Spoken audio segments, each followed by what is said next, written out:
Yo guys, what's up? It's Blackheart here and welcome to a new unedited video. Today I'm gonna talk about something that's really shocking the community in these days, and I wanted to have my own take on the situation because maybe you were curious to know what I think about all this whole drama, all this whole discussion about the differences between Tekken 7 and Tekken 8, and in which stuff Tekken 7 was better, and which stuff I think Tekken 8 was better. First of all, I want to say that I'm not a Tekken 7 apologist or a Tekken 8 apologist. I think both games have their own problems and things that weren't working. I'm gonna go into detail about all the things I think Tekken 7 did better and all the things I think Tekken 8 did better on some stuff. And why I think overall both games have some flaws and both games shouldn't be completely defended. Overall, I would say that the gaming experience was a little bit more fun in Tekken 7 rather than Tekken 8, but I have my own views on why this is the case. So, Tekken 7, of course, we cannot defend the game, and first of all, we have to think about which version of Tekken 7 we are comparing Tekken 8. Because, of course, I think Tekken 7 had its own lifespan. I think beginning Tekken 7 was a completely different game from end Tekken 7. So when we talk about the differences between Tekken 8 and Tekken 7, which Tekken 7 are we talking about? Because if we talk about the first iteration of Tekken 7, it was a completely all-ass different game from Tekken 7 end. And Tekken 7 beginning was the epitome of shit. Probably on the same level as we are experiencing Tekken 8 right now. Because Tekken 7 had a lot of broken stuff in the beginning. Ryan's QCB3 was a launcher, or like, I don't know, Paul did insane amounts of damage. Akuma was completely busted even more than he was in end Tekken 7. So which version of Tekken 7 are we comparing? So I think the best way to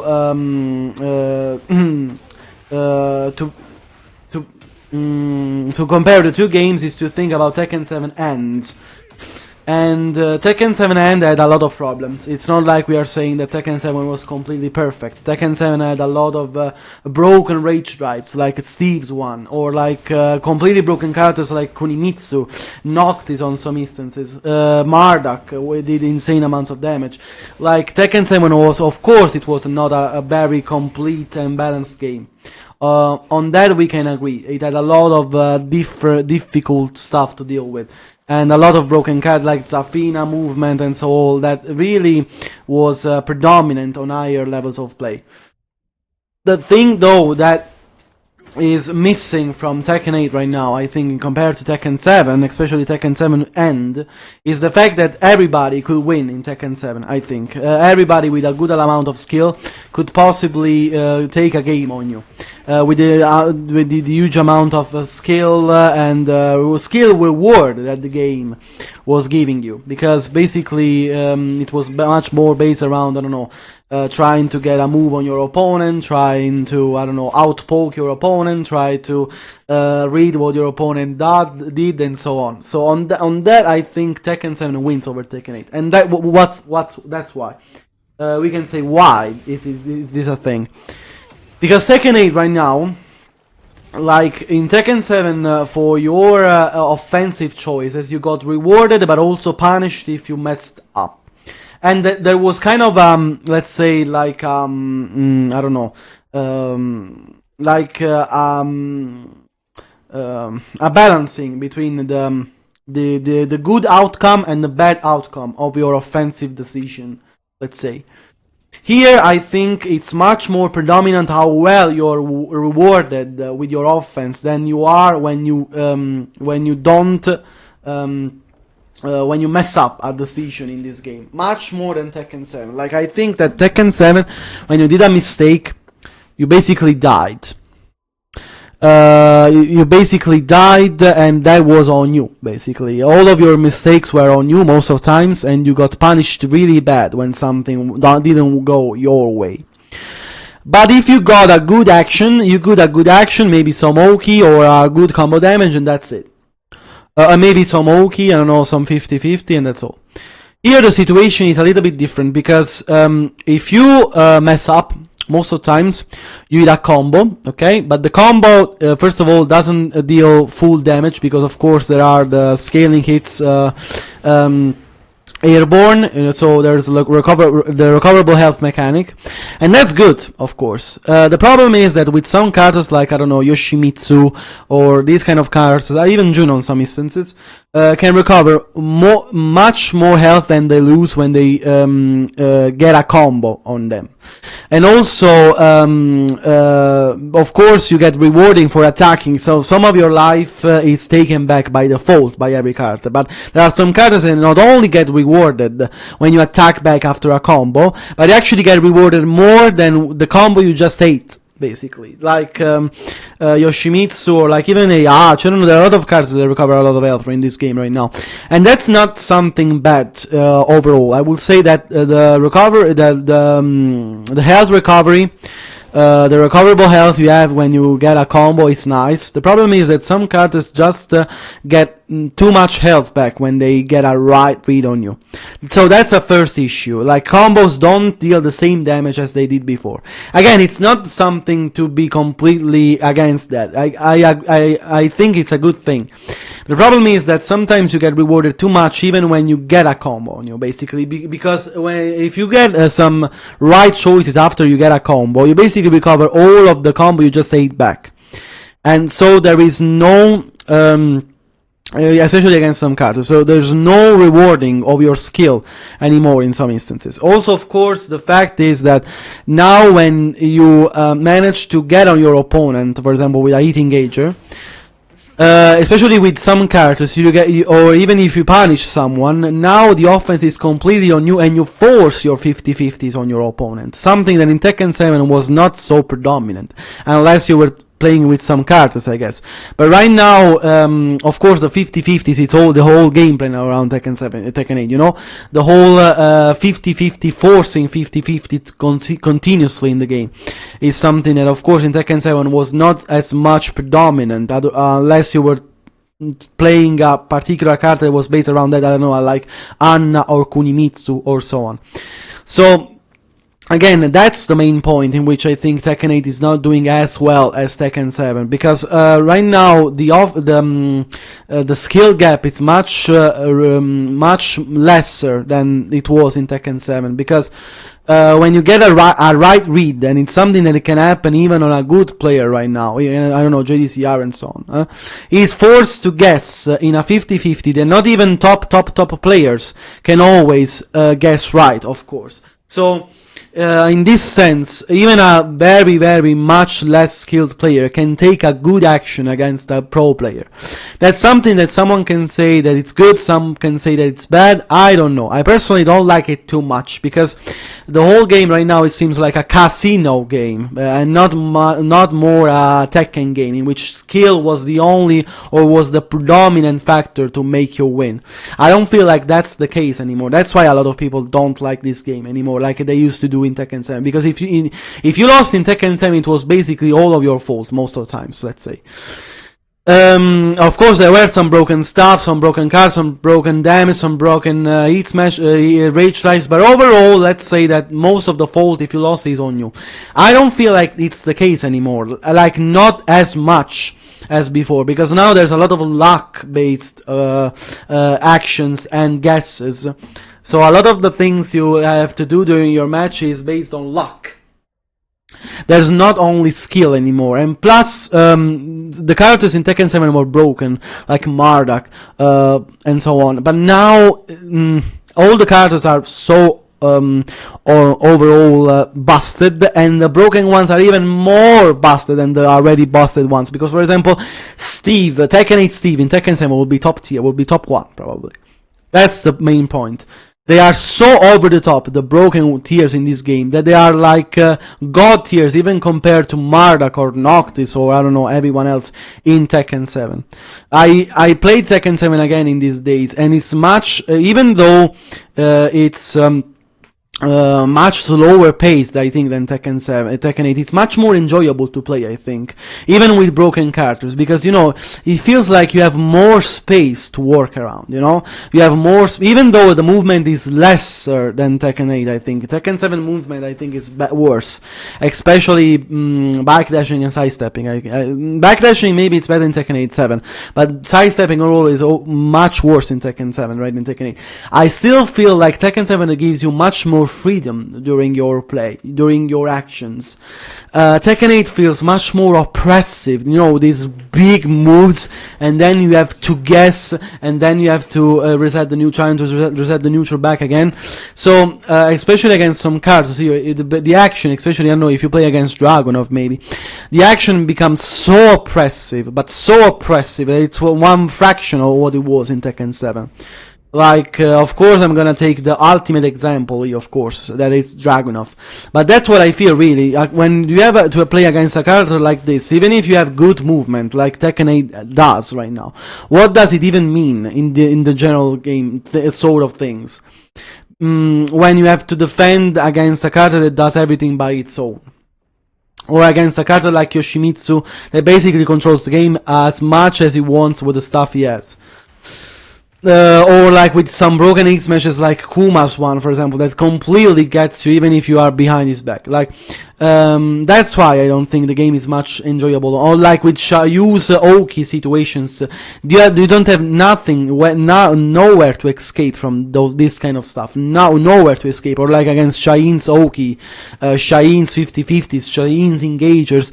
So much oppressiveness that you have to eat every time, that it doesn't let you breathe even for one moment. That's what I think Tekken 7 was a real deal, because here, even against characters like Marduk and so on, you had some space to breathe during the actions. You had sometimes the Marduk player got it right, sometimes he got it wrong, and when he got it wrong, you could take your turn back. Here, sometimes it feels like even when someone doesn't get something right, it still wins over you. Like, for example, think about Dragunov. Even when he whiffs his hit smash, he goes so far away that you cannot even punish him, and he goes and he escapes from it again. So I don't know, or like think about the rage arts now being only -15. So even when you got the rage art wrong with some characters, you cannot even launch them. Like, for example, Kazuya, it's very hard, or like Zafina. That's where I think that Tekken 8 is the real problem right now. It doesn't give you room to breathe. That's why the matches at a high level sometimes get so frustrating that you just don't want to play anymore. And that's why the game is really dropping in terms of player base right now on Steam. The game is not doing well on Steam. Not like it still has a huge player base, but it's doing much worse than Tekken 7 did, because we have to understand that, of course, Tekken 8 is selling much more and has a much bigger audience, but it's because of Tekken 7's success. It's because of Tekken 7's success if Tekken 8 is at this point. If Tekken 7 was a failure, nobody would have played Tekken 8. So we have to thank Tekken 7 on that, I think, because if we have this much bigger audience right now, it was because of Tekken 7's success and Tekken 7's ability to catch up with their audience during the years. Something that Tekken 8 is not doing right now, because everyone is complaining about broken characters everywhere. Everybody is complaining about the bullshit mechanics and bullshit, money grabbing things that Namco is doing on their game and their audience and their community, but they're not doing shit about that. We have had 10,000 patches in the last 5 months, and what they have resolved? Nothing. We still have broken characters like Dragunov and Yoshimitsu. Even if they try to nerf them, it's not enough, because the characters are so overwhelming. And it's something that, of course, Tekken 7 has lived through the years too, of course. So, of course, it's still too early to say that Tekken 8 overall is worse than Tekken 7, because we still are playing a not very new version of the game. The game is still alpha, I would say. So, do you remember how Tekken 7 changed during the years? I think that in a year or something, Tekken 8 will be a completely different game. I think they will nerf the hit mechanics. I think they will rebalance characters. So, I think we are playing not the true Tekken 8. I really feel that. I feel like we are playing a completely different version from the game we'll have in about a year. Like, I think already Tekken 8 Season 2 will be a completely different game. Maybe with a low tier Dragunov and a high tier Leroy. Just saying. Like, I don't think, they know. At least I hope they know they are screwing up with the community. And I think they know a lot of people aren't liking the direction of the game right now, and I think they are not stupid. They are not stupid to not let that sink in. I think. Because of course also Tekken 7 had bad periods. Remember the Akuma period, or like the Leroy period, and it's not like they didn't do anything about the characters. They tried at least. That's what sometimes it doesn't feel like they're doing in Tekken 8. Sometimes it feels like they are almost not listening to what we are saying, because or like the new patches seems like a joke, because basically Dragunov with all the nerfs is untouched basically. Like he still is the number one, or like Nina is the same. Jin completely untouched since day one, or Shaina got buffed. Like that's why I think they are. Xiaoyu got buffed. Like I think they are completely out of touch with reality right now, and it's something that of course with Tekken 7 was present, but they listen in the end. So I hope they will do the same on Tekken 8. Overall, that's what I wanted to say about Tekken 7 versus Tekken 8. I think I didn't listen to the Spag podcast with Kokoma and so on, and Joke and so on. I don't know what they said in I think there was a drama with VDX or something like this, but I didn't catch up to it. So maybe if you could tell me what happened in the comments, would be very much appreciated. But I wanted to give you my own view about what happened in Tekken 7, and sometimes we forget about all the broken stuff that Tekken 7 had too. The Magic Force, the hate rage drives, and so on.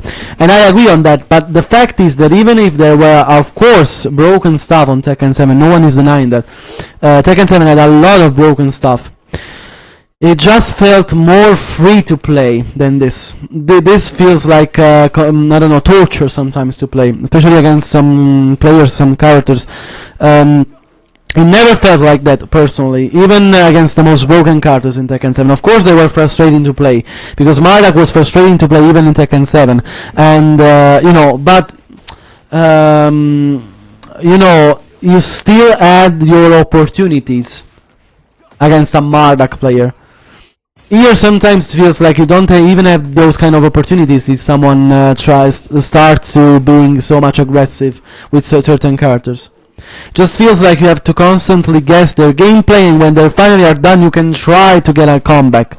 But sometimes it doesn't feel like rewarding with some cards. Like I'm playing Victory in these days, and I'm having so much trouble, honestly. He's very good at the world, but against these kind of cards, I think he struggles a lot, because he doesn't have a good evasive tools, this kind of stuff to try and win on this kind of iterations and this kind of gameplay. So that's what I feel is missing from Tekken 8 right now. It feels a general gameplay of balancing, of fairness, of equity. Some characters are just too overwhelming, even for the Tekken 8 system, I think. It's not about a problem about the single moves. It's about the general game plan of some characters that really doesn't feels like you have no escape. Like Xiaoyu when she imposes her Oki, or like Shaheen when he imposes his 50-50s or everything like this, his pressure, his smash, everything is so much, too much. Honestly, I don't know how they can fix the game. I don't know how they can fix Tekken 8. I think personally that what they can try to do is either trying to fix heat a little bit better, or like heat moves, or like heat mechanics, maybe making heat last less, I don't know, something like this. But they definitely need to do something, because right now the game is not fun in the long term, and that's why I'm not even trying to play competitive this game, because I don't think that's worth it. for your mental health. I'm trying to make content out of it. I'm having fun doing the TikToks about every character. I'm having fun editing these kind of videos. But honestly, that's the only thing I can do with this game right now. I don't think it deserves much attention competitively. And if everybody is complaining about that competitively, that means that really the game is something else. Because even on the worst days on Tekken 7, I've never saw so much people saying that this game is not competitive or this game should be fixed. Even at the worst state of Tekken 7, even when Leroy was the top one predominant character, I've never seen so much worry about the future of the Tekken franchise and so on. So I don't know. I think the complaints about Tekken 8 right now are justified, and I hope the game will really do well in the long term. So yeah, that's what I wanted to say. If you have any comments about that, or if you want to participate in discussion, you're free to join and tell me what you think about this situation in the comments. I hope you have a nice evening, a nice day, and make sure to follow, subscribe, and watch my channel for more Tekken content, and hope to see you guys very soon again. Bye!